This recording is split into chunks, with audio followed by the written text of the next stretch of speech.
Welcome back. If you've just joined us, you're watching the news at 10 on Channels Television, coming to you live from Lagos. A reminder of our top stories. ECOWAS health ministers meet in Abuja as acting president expresses concern about the fresh outbreak of Ebola in DR Congo. Registration process of 5 new political parties ends with INEC issuing certificates recognizing them.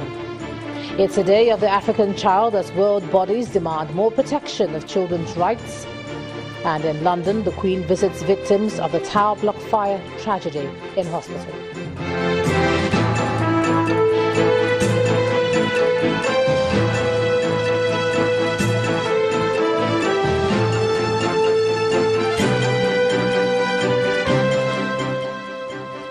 All right, just a quick reminder that for more on our top stories and others, please visit our website, channelstv.com and youtube.com/channelsweb.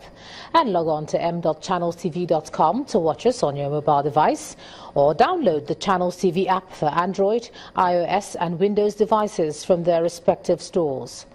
The Channels TV and Channels 24 apps will give you access to news and updates.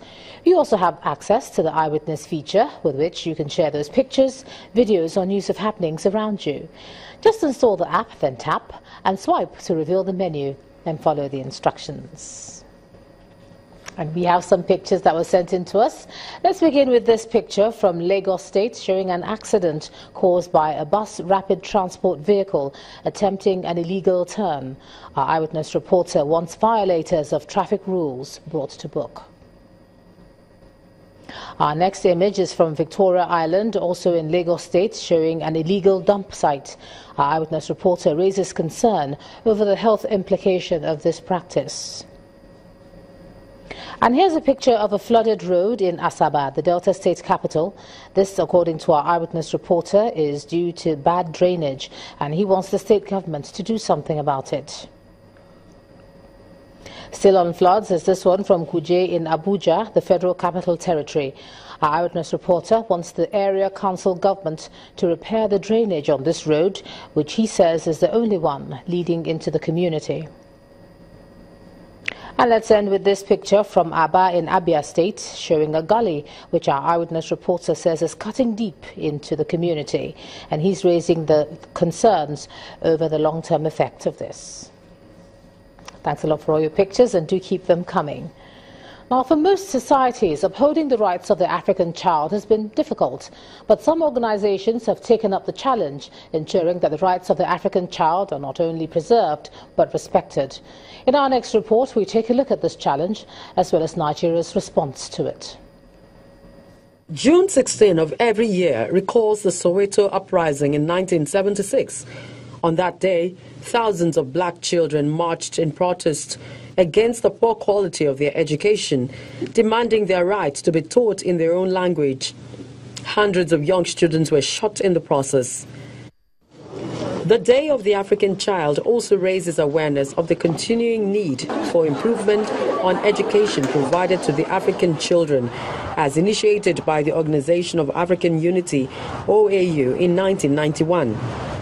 Years on, the discourse is still on the challenges facing the full realization of the rights of children in Africa. In Osun State, in the southwestern region, the school meal for children is on.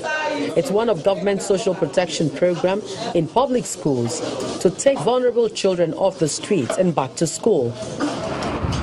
While in Anambra State, free education is a priority. Sending the children to hawk is totally and completely unacceptable, because these children, we are supposed to provide for them, not them providing for us. So I am of the opinion that that should be totally banned, and anybody who sends any child hawking should, be penalized. We don't actually want pupils to be on the streets because it's very dangerous. But you know what, the poverty level in Africa. Colorful displays is activated here in Cross River State, south of the country, amidst the reflection of poverty on the streets. The state is yet to domesticate the Child's Rights Act. The International Federation of Women Lawyers, FIDA, is sensitizing the students on the child's rights law in Edo State. The attention is similar in Kaduna State. A child will have a problem, but a child cannot express that problem with his parent, but he rather go out and express it with his peer groups because his parent denied to give him the right to express what is in him. The domestication of the Child's Right Law will take effect in 2 months' time. That's according to the Commissioner for Women Affairs and Social Development, Hafsat Baba. With the coming of administration of Malam Nasir El-Rufai, actually that was when even the Child Act was revived. And I'm happy to say that it has passed through the second reading. We have done the public hearing as well. Just a question of doing the third and signing it into law.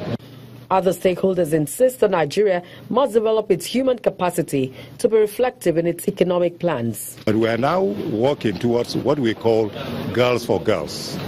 Now, Girls for Girls initiative is a new initiative that will address girls' education, especially the girl child education. It is going to be in the entire northern Nigeria. Now, 5 states are piloting it at the moment. We have Sokoto, we have Bauchi, we have Niger, we have Kano and Katsina. So these states we pilot the Girls to Girl initiative, and we are hoping by 2030 we'll be able to get 1 million children into school. Currently, in Nigeria's 2017 budget, the 398 billion naira allocated to education is just 6%, yet to meet the UNESCO requirement of 26% for education. The sad tales of the vicious abduction of some girls from Chibok School in Borno State may perhaps be reflective of the level of priority placed on the Nigerian child, even though some have been released from captivity. Loretta Chiogo, Channels Television News. Now let's take the conversation further now. And joining me on the news at 10 is the UNICEF education specialist, Azuka Menketi. She joins me from Abuja. Thanks for joining us on the news at 10 tonight.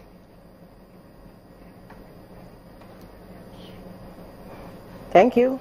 Now, we remember the African child around this time every year. Would you say we've progressed since that Soweto incident? I believe you watched the report that we had for you earlier on. What's your assessment of how we're doing with the African child?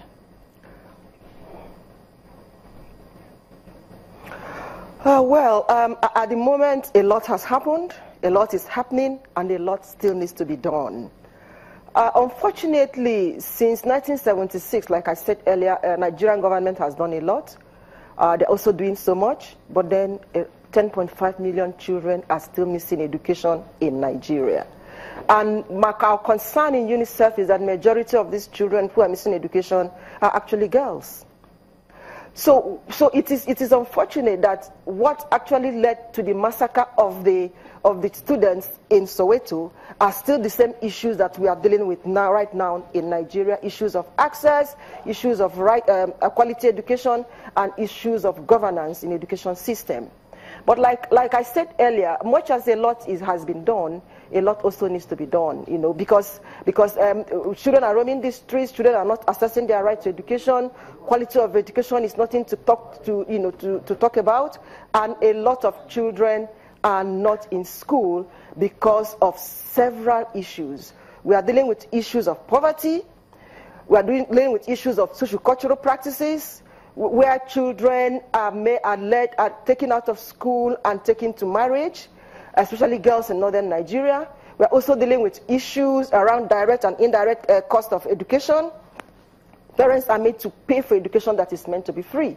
So a lot of issues that were, those children who died in the Soweto protest, that, issues around the poor quality of education, we are still dealing with such issues currently in Nigeria. But I must say that UNICEF Nigeria is partnering with the Federal Ministry of Education and Universal Basic Education Commission and the State Universal Basic Education Boards in northern Nigeria to address these issues. One of the key things that is being done now is that we are embarking on a massive enrollment campaign And we're also collaborating with all sectors. We're collaborating with the legislators, we are collaborating with the executive arm of government to ensure that every part of this country, especially northern Nigeria, that people begin to value education, and especially education for girls. So this year, a lot is going to happen to address some of the issues that these students who were massacred in Soweto actually were fighting for. So we are actually looking at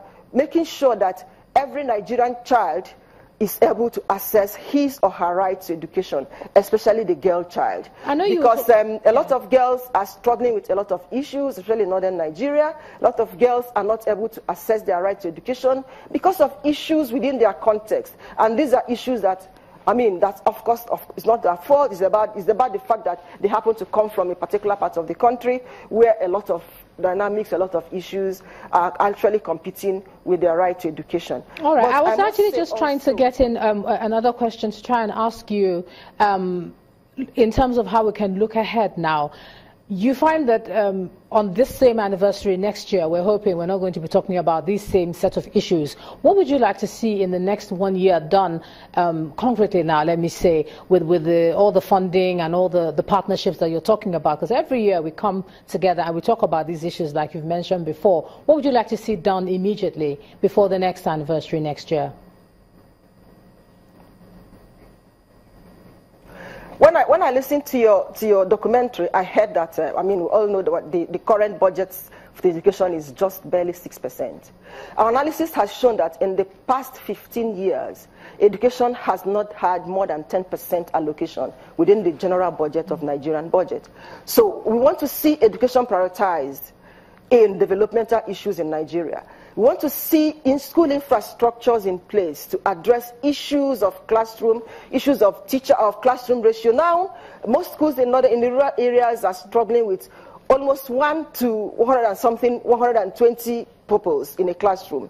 We're also looking at making sure, I'm also looking at ensuring that by the time we come back here next year, that structures are in place to make sure that teacher capacity is built, so that we can deal with issues around teacher quality. We are also looking at making sure that by the time we come next year, that children are able to come to classrooms where they are safe, issues of safety and security for children, especially for girls. We are also looking forward to see that by this time next year, that we are not coming back to begin to also talk about the fact that 10.5 million children in Nigeria are not accessing their right to education. So we are hoping that in partnership with government, in partnership with all stakeholders, we are also partnering with traditional rulers, we are partnering with legislators, with the Senate, to ensure that everybody sees this as a collective responsibility, that the Nigerian child is able to access his or her rights to quality education in a secured and safe environment. All right, thank you so very much, UNICEF Education Specialist Azuka Menkiti, for sharing your thoughts on the News at 10 tonight. And when the News at 10 returns, First Bank of Nigeria Holdings visits Stock Exchange, presents facts and figures of company's performance. Do join us again.